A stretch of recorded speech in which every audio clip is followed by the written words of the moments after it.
Hello, good morning guys. Isang mapagpalang umaga po sa atin. Bali, meron tayong ipapatak review ngayon. Yung nabili natin na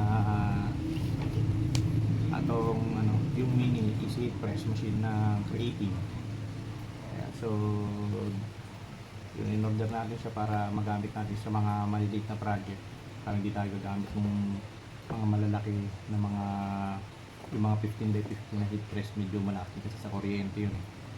So ito, yung natatry natin to kung effective to, magagamit natin sa mga inner labeling, sa mga t-shirt, sa mga maliliit na mga design. Yan, pwede siguro natin magamit to. So ito nga, buksan natin, unbox natin itong Creative CR06 na mini easy heat press. So yun natin. Bali, in-order ko lang pala ito sa Shopee. And mabilis naman siya dumating. Alos 2 days lang nasa akin na deliver na agad. So kudos nga pala sa sa seller. So yun, ang bilis dumating. So buksan na natin. So ayun, ang pinili kong variant is yung color red. Bali tatlo to may red and green and light blue. Pero mas trip ko kasi yung red para barakong dating. So ayan, bali ang laman ng box, labas natin. And safety naman siya, meron siyang parang hard plastic, parang niya, yung kumakapit sa kanya para hindi rin siya malalaglag.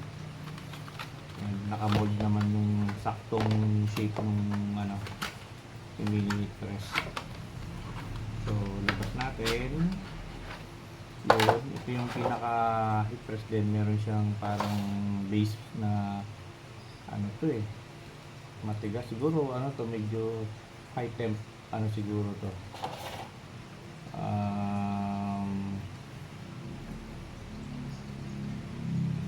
Yan, pero kaya nyo mag-hold ng mataas na temp na hindi siya masusunog, parang high temp resistant, gano'n.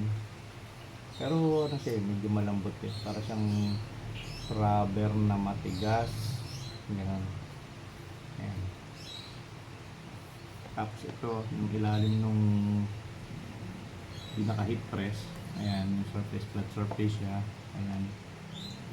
Ayan. Tapos ayan, meron siyang power button. Tapos meron siyang tatlong settings ng temperature. So check natin mamaya sa manual kung yung temperature ng bawat settings. Parang meron siyang low, medium and high. So depende yan siguro sa paggagamitan mo kung ano yung materials na i-press mo. So yun, bali okay naman yung kanyang cable, makapal and mahaba. Ayan, as you see, medyo bundle pa, naka-roll pa siya. So mahaba siya, siguro mga 2 meters or 2.5 meters yung sukat nitong cable niya, kaya mahaba, kaya pwede mo siyang magamit kahit na medyo malayo sa saksakan. So yun, tapos nga pala yung laman ng box, meron pa siyang parang free na pouch, parang tote bag. Ayan, may kasama na siya pag bumili kayo, so free. Then meron siyang mga maliliit na DTF prints. Ayan, mga siguro pang sample. Ayan, testingin natin ito mamaya. Isa-sample natin mamaya sa kanya. Effective yan. Ilang piraso ito? 5 pieces. Ayan, mga cute design lang. Mga cute design lang naman yan. Pag-testing lang para makita siguro kung working or not working yung ating machine. Then meron siyang ito, bottle. Walang kung anong ito, baka para saan. So yun yung laman niya. Then meron siyang ito pala, yung manual ng kanyang manual. Ayun, yung low niya nasa 140 degrees Celsius yung pinaka low. Ayan. Ito kasi yan eh. Taba, ayan, yung low. Yan, letter L, low. Ang ano yan is 140 degrees Celsius or 284 Fahrenheit. Then yung medium niya naman 160 degrees Celsius. So yan madalas yung ginagamit natin sa sa mga malalaking heat press natin. Gamit ko kasi yung isang malaki yung pulley na 15 by 15. Yun, nasa 160 degrees Celsius ako pag gumagawa ako ng DTF. Tapos ang seconds ko doon lang 10 seconds yung first press, then yun nga tatanggalin natin yung backlift, then another 10 seconds na naman. So sa 160 degree yun. So yung high niya, yung pinakamainit, ayan, nasa 190 degree. Ayan. Ayan. So yun. So bahala ka mag-set. At maganda kasi may option tayo. Pwedeng mahina, pwedeng mainit, o pwedeng katamtaman lang. So yun yung kagandahan dito sa machine na to. Meron tayong choices ng ng temperature mo, kung gaano kainit yung gagamitin natin. So maganda. Sana nga maganda nga. So yun lang naman. So yan. So tara. Testingin na natin siya para makita natin kung working si Creative. So yun, testingin na natin yung ating nabiling yung heat press. So cable, ayan. So tanggalin muna natin ito dito para malinis. Ito yung saksakan. Ayan. Ayos na may saksakan. Saksak natin dito sa ating plug. Saksak muna natin sa ating extension. So yun, ayan, nakasaksak na. Then wala pa siyang so hintay natin pindutin yung power na. Ayan, yung power. Ayan, pindutin natin yung power. Yun, tumunog na. Then tignan natin kung ano yung iilaw mamaya.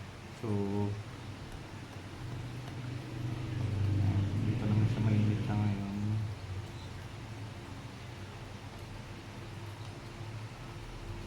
Ayun, wala. Ayun, may ilaw na, blink na. So press lang na matagal para mag-on siya, mga 3 seconds. Ayan, sa ngayon nakaset siya ng low. Ayan, low. Ayan, umiinit na. So 140 ang temperature ng low. So testingin mo natin yung low bago natin siya ilagay sa medium. Kung sa low pa lang ay kaya niya nang ipalikit yung naka-print na sample natin. Dito natin siya testing. So baba muna natin siya dito sa kanyang base. High temperature resistant naman to, hindi to basta-basta masusunod. Tapos hintayin natin siya mag-green. Sa ngayon ang kanyang kulay is red. Nagbi-blink na red. Hintayin natin ma-achieve niya yung ma-reach niya yung set point niya na 140 degree Celsius. So tingnan natin, ang alam ko titigil yan, then magiging color green, meaning na na yun, ready to use na. So ngayon pa lang siya, tumataas pa lang yung temp niya, nire-reach niya pa lang yung set point niya na 140 degree Celsius. Then prepare na natin yung yung gagamitin natin na mga pang sample. Yung so, pili tayong design. Ito lang ito lang siguro. Ito yung gamitin natin design. Then ito, lang to, pang base lang para medyo tumaas yung yung ipipress natin. Yan, para lumapat. Yan. Ayun nag-green na siya. Yan, green na yung kanyang kulay. Yan, ibig sabihin ready na siya. set point niya, na-reach niya na 140 degree. Then, ano muna natin, i-press muna natin. Kumbaga, planchain muna natin yung surface para ano, flat na flat. And, okay, mainit nga, mainit. Maganda yung init niya. Ayan. Tapos, nakaset pa rin siya. Yun pa rin. Then, lagyan natin yung design. Set natin sa gitna. Ay! One teflon. Yan, siguro. Testing muna natin. Pwede naman yan eh. Nang walang teflon. Kasi, may ano pa siya. May backlit pa siya. Testing natin. Ano na siguro? 1, 2, 3, 4, 5, 6, 7, 8, 9, 10 seconds. And then palamigin natin konti kasi mainit siya. Baka hindi ano eh, hot fill tong ano, tong DTF kasi karamihan ng DTF ay cold fill. Kaya pag hinat fill natin baka sumama yung design. So palamigin lang natin ng konti. Pero okay naman siya. Hindi naman siya hindi nasunog yung kanyang backlit. Ayun. Ayan. So, ito na nga. Tanggalin na natin yung backlit. Yun. Ayos. Successful. Ayan. Yan na yung testing natin. Okay naman siya. Dikit naman siya, maganda ng pagkakadikit niya. Ayan. Kaya, maganda.